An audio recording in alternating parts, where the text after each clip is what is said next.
Kembali ke raja atau cepot Ya, ya. oke saya komando ya. Kepala tangan. Kadem, Raja atau cepot. kadem, Raja atau cepot. kadem. Raja atau cepot. Assalamualaikum warahmatullahi wabarakatuh. Salam Om Swastiastu, Namo Buddhaya.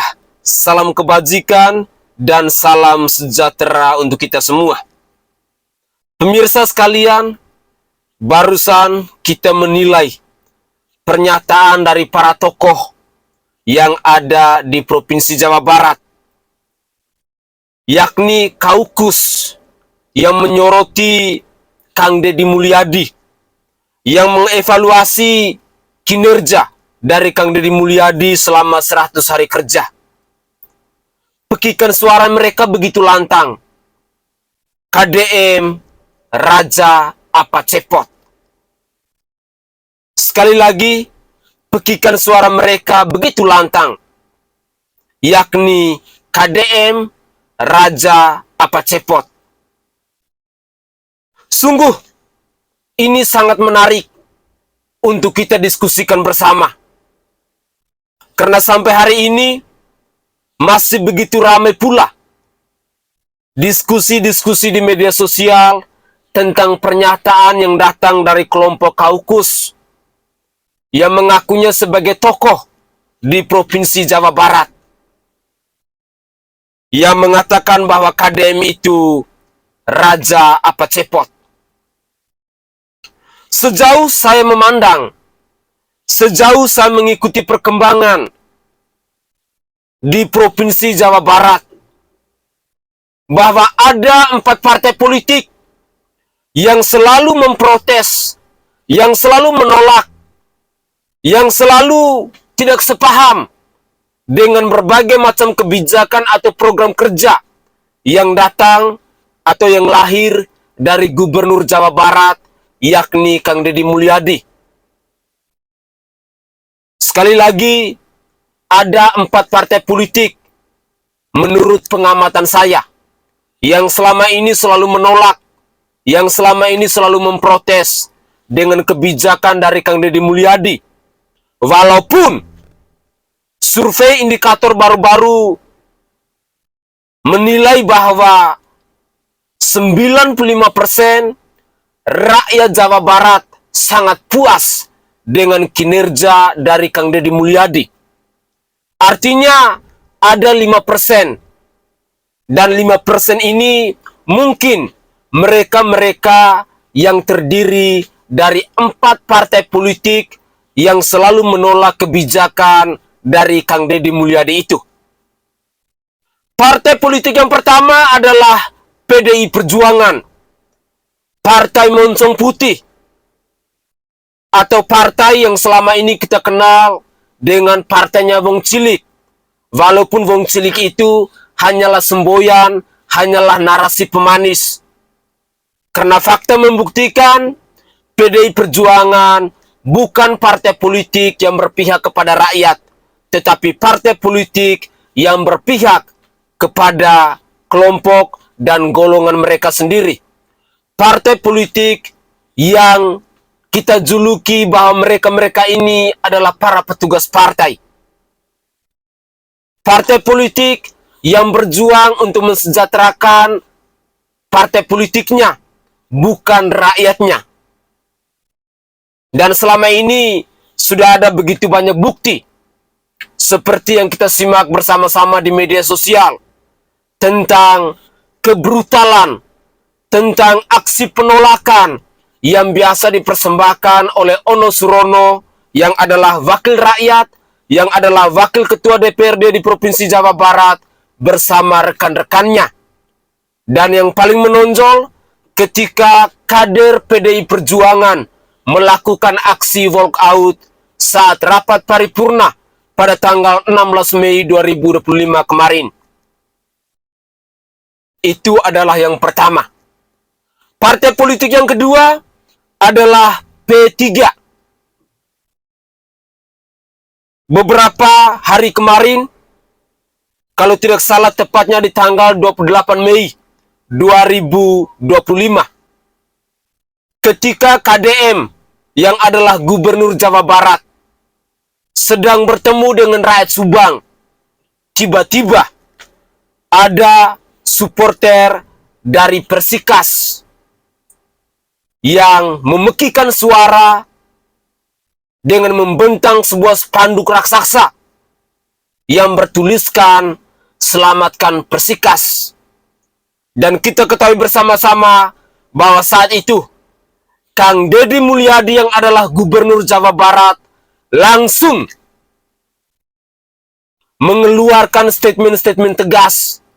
Bahkan beliau sampai mengatakan bahwa ini adalah momen saya bertemu dengan rakyat Subang, membahas berbagai macam persoalan dan penderitaan yang dialami oleh rakyat Subang, bukan momen Persikas.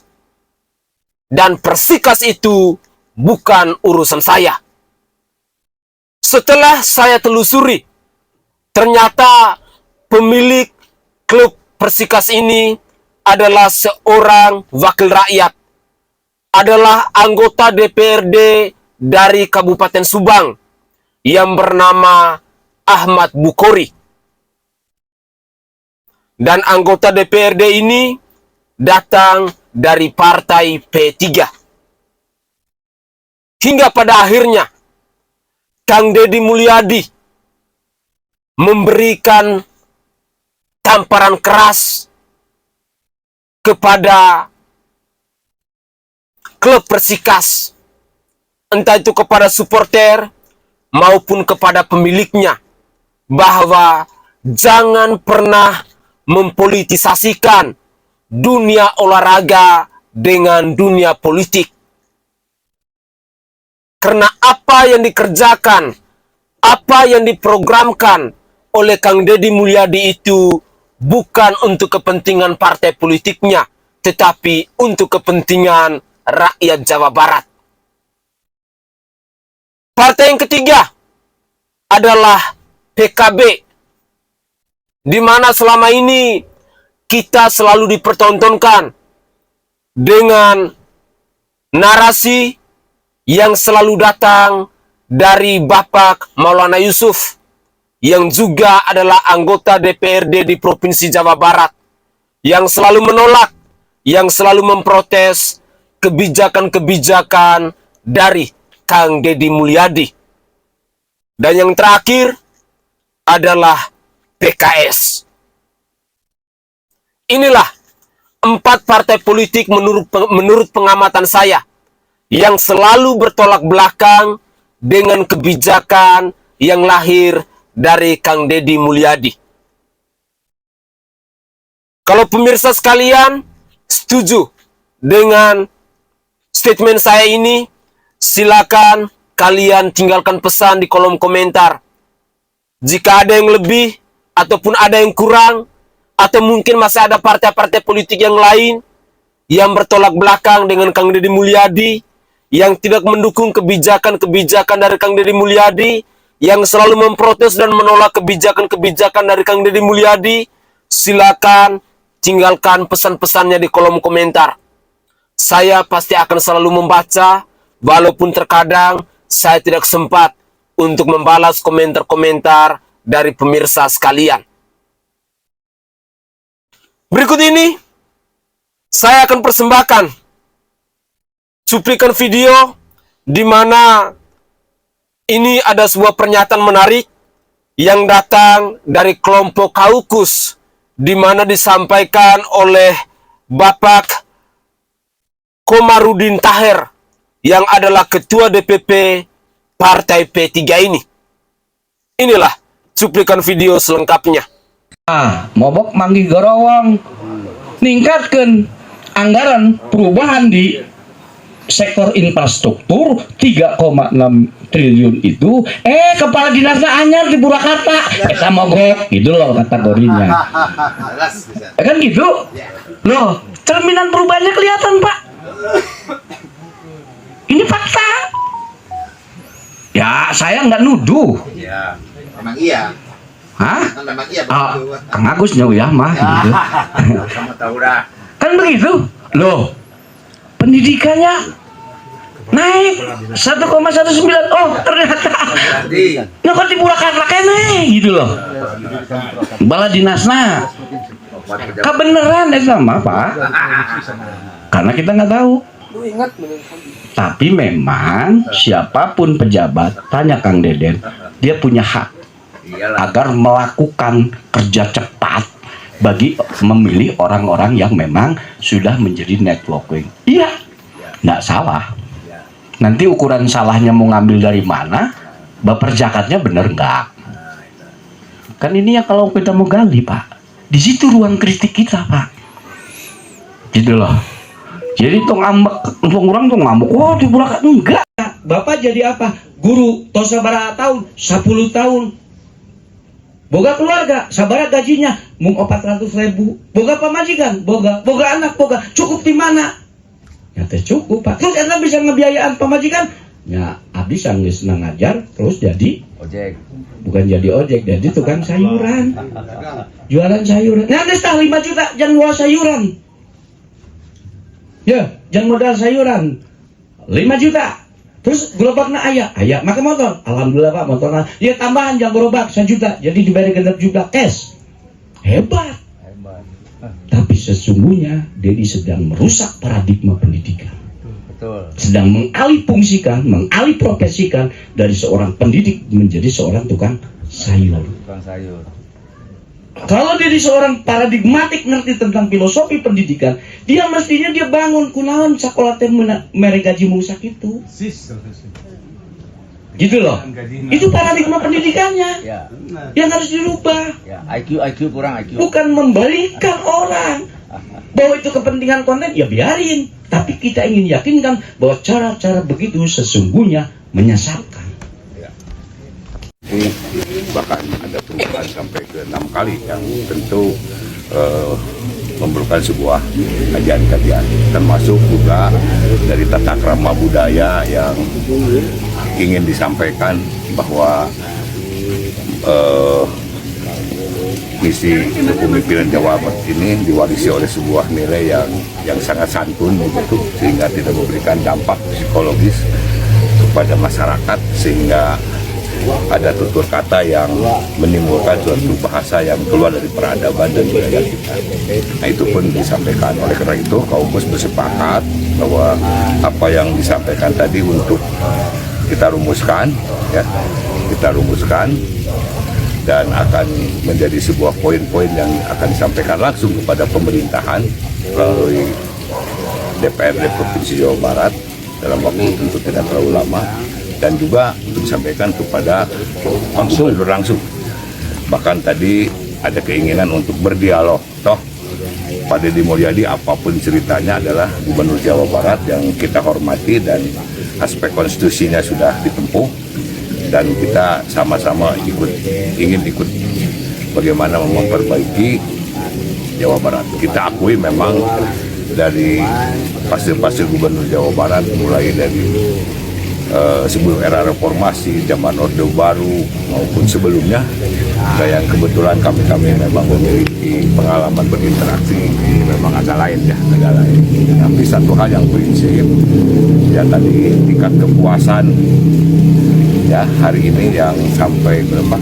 94%. Tapi itu media sosial, ya anggap saja lah kami ini ada di 6%-nya ya, tapi 6% ini kan memiliki sebuah intelektual, mudah-mudahan bisa menjadi mewarnai sebuah pemikiran yang di luar alam hayal atau alam media sosial begitu, di alam nyata ya. Kenapa demikian? Karena memang kita sangat menghindari ada sebuah perubahan tatanan bernegara dan bangsa yang digiring oleh kekuatan media sosial. Tapi kita ingin berjalan pengaturan berbangsa, bernegara, dan berpemerintahan ini dalam rel aturan konstitusi yang ada. Jadi jangan kemudian sepertinya kita dihadapkan dengan opini lewat konten, lalu kemudian publik, padahal ada sebuah mekanisme konstitusi yang memang harus ditempuh. Ya. Nah sekarang yang punya versi Kasubang siapa? Ahmad Bukhari. Iya, siapa? Ahmad Bukhari. Siapa Ahmad Bukhari itu? Mungkin bagian dari Ya udah sebutin, profesinya apa? DPRD mungkin. Iya, kenapa nggak ke Pak Ahmad Bukhari protesnya? Itu Pak. Gimana Kita sih? kan udah ada. DPRD mana? Subang. Subang. DPRD Subang. Subang kayaknya, Pak. Ya kan? Iya. Kenapa Anda protesnya tidak ke Pak Ahmad Bukhari? Itu sudah Pak, sudah dilakukan. Nah, terus? Kita ingin sounding gitu antara saya ingin kita gitu Pak, kita semua nih yang ada yang dewasa lah, yang dewasa yang super yang dewasa ini ingin mengajak berdialog lah Pak kepada Pak Rey untuk membicarakan hal Persikas ini, untuk mengenai hal yang Pak Rey sampaikan mengenai tribun juga Pak, pembangunan stadion Persikas. Nah, kami juga masih. Terus kenapa marahnya tidak ke yang menjual? Nah, inilah Pak. Jadi yang di kota itu sounding kepada manajemen Persikas, dan saya sendiri Pak. Saya sendiri ingin berbicara saja kepada Pak Rey, menunggu ketika anak-anak hayang ngilu. Duh, saya khawatir sebenarnya Pak. Akhirnya si pamflet tersebut lah dibuat. Nggak mungkin. Yang dulu kamu nggak nerima. Orang siapa yang buat spanduk gede itu? Saya sama teman-teman Pak. Nah, iya kan? Berarti kan kamu yang bikin. Iya. Kenapa dibebanin pada mereka? Kenapa nggak kamu sendiri? Nah Pak, itu kan udah ada instruksi Pak. Dari Untuk tidak siapa? dibentangkan pada saya Pak, dari saya Pak. Tidak dibentangkan di area acara Bapak tersebut. Karena saya ingin menunggu jawaban dari Bapak sopir untuk sedikit suara lah gitu kepada Pak Rey tersebut. Nah, Oke guys, itu adalah cuplikan-cuplikan video yang bisa saya persembahkan kepada pemirsa sekalian. Dalam cuplikan video yang terakhir tadi, itu momen ketika Kang Deddy Mulyadi bertemu dengan para supporter yang melakukan aksi saat Kang Deddy Mulyadi sedang bertemu dengan rakyat Subang. Yang pada akhirnya saya pun baru mengetahuinya bahwa pemilik Persikas itu adalah Ahmad Bukhari, yang adalah seorang wakil rakyat atau yang adalah seorang anggota DPRD di Kabupaten Subang dari Partai P3. Sehingga saya jadinya paham ketika beberapa waktu yang lalu Kang Deddy Mulyadi dalam sapaan paginya mengatakan bahwa jangan pernah mempolitisasikan dunia sepak bola dengan dunia politik. Bahkan beliau mengajak kepada semua para politisi agar bisa bersikap dewasa dalam berpolitik, agar bisa bersikap profesional dalam berpolitik. Lalu, cuplikan video yang kedua dari terakhir tadi, itu kita mendengar bagaimana seorang mantan DPRD di Provinsi Jawa Barat yang bernama Eka Santoso dari fraksi PDI Perjuangan. Sekali lagi, orang yang berkuar-kuar tadi itu adalah Eka Santoso, yang adalah mantan DPRD, entah itu di Provinsi Jawa Barat maupun di pusat. Karena kalau tidak salah beliau ini pernah menduduki di Komisi 2 DPR RI dari fraksi PDI Perjuangan. Dan yang ketiga, cuplikan video yang pertama, itu adalah Bapak Komarudin Taher yang adalah DPP Partai P3 di Provinsi Jawa Barat. Pemirsa sekalian, saya secara pribadi menilai bahwa ketika Kang Deddy Mulyadi menjadi orang nomor 1 di Provinsi Jawa Barat, dengan segala keberaniannya, dengan segala ketegasannya, dengan segala cara kerja cepatnya, hal itu melahirkan orang-orang yang mungkin selama ini selalu memakai topeng, yang mungkin selama ini selalu bersembunyi, yang mungkin selama ini selalu bermain di belakang layar, akhirnya nongol. Siapa sih yang pernah berpikir bahwa PDI Perjuangan itu yang identik adalah partainya Wong Cilik, ternyata bersikap munafik. Ternyata tidak sesungguhnya mereka bekerja untuk kesejahteraan rakyat. tetapi mereka bekerja untuk kesejahteraan diri mereka sendiri dan partai politik mereka sendiri. Dan saya jadinya teringat bahwa seluruh kader PDI Perjuangan itu adalah petugas partai. Benar atau tidak? Bahwa seluruh kader PDI Perjuangan, mulai dari pusat sampai ke tingkat daerah, itu adalah petugas partai. Semua harus manut, semua harus nurut dengan perintah dari Ibu Megawati Soekarno Putri yang adalah Ketua Umum PDI Perjuangan itu. Tetapi ketika dengan aksi walkout yang dilakukan oleh para wakil rakyat di Provinsi Jawa Barat beberapa waktu yang lalu, hal itu menurut saya secara pribadi adalah penghinaan yang sangat luar biasa kepada rakyat Jawa Barat yang telah memilih kader-kader PDI Perjuangan untuk menjadi wakil rakyat di Provinsi Jawa Barat itu. Kader-kader dari PDI Perjuangan selain di Provinsi Jawa Barat yang bertolak belakang dengan kebijakan dari Kang Deddy Mulyadi, juga dipertunjukkan dengan para wakil rakyat yang adalah anggota DPR RI. Misalnya ada Esti Wijayati, dan yang terbaru adalah seorang pelawak yang bernama Denny Cagur, juga adalah anggota DPR RI dari Provinsi Jawa Barat II. Semakin menguatkan kita bahwa orang-orang PDIP memang mereka bekerja bukan untuk kesejahteraan rakyat. Mereka berjuang bukan untuk kemakmuran rakyat, tetapi mereka berjuang untuk kesejahteraan partai politik mereka sendiri.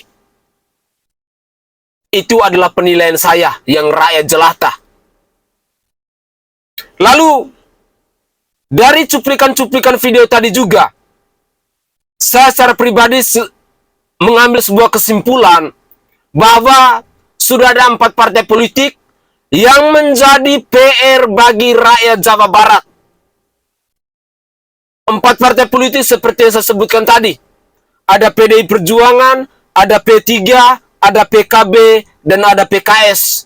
Yang selalu memprotes, yang selalu menolak, yang selalu tidak sefrekuensi dengan kebijakan ataupun program kerja ataupun keputusan yang lahir dari Gubernur Jawa Barat yang bernama Kang Deddy Mulyadi itu.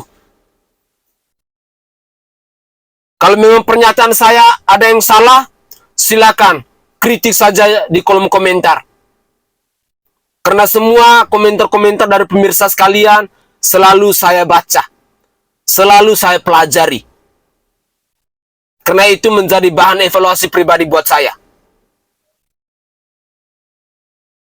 Jujur, saya secara pribadi bukan rakyat Jawa Barat. Saya adalah rakyat Nusa Tenggara Timur. Tetapi saya selalu berpihak kepada kebijakan-kebijakan pemerintah yang pro terhadap rakyat. Walaupun ada yang mengatakan bahwa saya ini adalah buzzer dan lain sebagainya, tidak apa-apa. Tapi sesungguhnya saya adalah salah satu konten kreator yang sama sekali tidak pernah menerima bayaran dari partai politik manapun atau dari siapapun itu. Karena murni saya ingin menyuarakan suara hati saya. Saya ingin menyuarakan sesuatu yang benar, yang saya lihat, yang saya pelajari. Karena sesungguhnya kalau kita sudah menerima bayaran tertentu ataupun sudah bekerja sama dengan partai politik tertentu, itu sudah sangat sulit kita bisa menyuarakan tentang yang namanya kebenaran, tentang yang namanya keadilan. Karena pastinya kita bisa akan mengatakan yang benar bisa disalahkan dan yang salah bisa dibenarkan. Tetapi bagi saya secara pribadi tidak. Sehingga ketika selama ini, satu alasan kenapa saya selalu berpihak kepada Kang Deddy Mulyadi, selalu menyuarakan Kang Deddy Mulyadi, karena saya melihat bahwa kebijakan program kerja serta gagasan yang berlian, yang lahir dari seorang pemimpin yang bernama Kang Deddy Mulyadi ini, adalah kebijakan-kebijakan yang selalu pro terhadap rakyat, sehingga saya mendukung beliau. sehingga saya mengapresiasi. Karena suara-suara yang saya sampaikan ini adalah suara bentuk apresiasi saya kepada Kang Deddy Mulyadi yang adalah Gubernur Jawa Barat itu. Kalaupun ada pejabat-pejabat di daerah Indonesia ini yang punya kebijakan, yang punya keputusan, yang punya program kerja yang pro terhadap rakyat, saya pasti akan selalu menyuarakannya. Dan saya juga tidak pernah segan-segan untuk mengkritik kebijakan-kebijakan pemerintah yang tidak pro terhadap rakyat. Saya pasti akan melawannya. Semoga saja cuplikan-cuplikan video ini bisa menjadi bahan referensi, bisa menjadi bahan evaluasi buat saudara dan saudari saya yang ada di Provinsi Jawa Barat. Karena kalian sesungguhnya adalah garda terdepan yang bisa melihat fakta dan realita yang ada di Provinsi Jawa Barat itu. Tentang kualitas dan kinerja, tentang program kerja dan kebijakan dari Kang Deddy Mulyadi, kalianlah rakyat Jawa Barat yang mengetahuinya. Karena kami yang bukan rakyat Jawa Barat, kami hanya bisa mempelajarinya lewat media sosial. Walaupun hari-hari belakangan ini banyak sekali komentar yang berseliweran di media sosial saya selalu saja datang dari rakyat Jawa Barat. Dan saya secara pribadi menyampaikan ucapan terima kasih yang sebesar-besarnya atas segala dukungan yang selama ini selalu dipersembahkan dari rakyat Jawa Barat untuk saya. Dan saya akan terus semangat menyuarakan tentang kebenaran, tentang keadilan, dan tentang kebijakan-kebijakan pemerintah yang pro terhadap rakyatnya. Mari kita berjuang bersama-sama, karena orang-orang baik harus kita support, harus kita dukung. Pemerintah yang pro terhadap rakyat harus kita apresiasi, karena mereka butuh rakyat untuk bergandeng tangan bersama-sama, sehingga mereka tidak berjalan sendirian. Saya Sainai dari Provinsi Nusa Tenggara Timur. Saatnya kita yang rakyat jelata harus berani untuk bersuara. Salam hormat, salam NKRI, dan salam Pancasila untuk kita semua.